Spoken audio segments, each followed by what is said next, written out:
Perşembe gününde çeşme başında gözüm bir ala göz. Allah Allah, letmeyin hocam. Perşembe gününde çeşme başında gözüm bir ala göz, bir ala göz kanıma düştü. Kaşın oynattı, gözünde güldü, gülende kalası canıma düştü.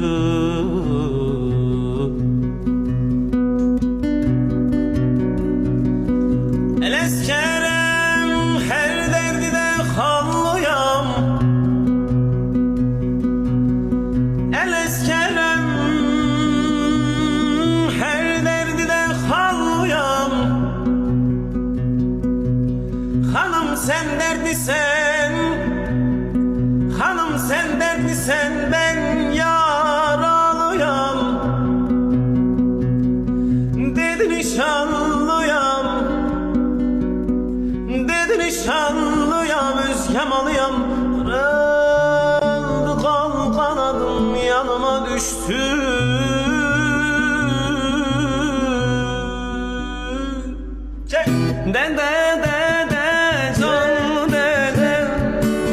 Tespitim Ercan dede, yerim sal yastığım kay, hadi ben ölmem dede.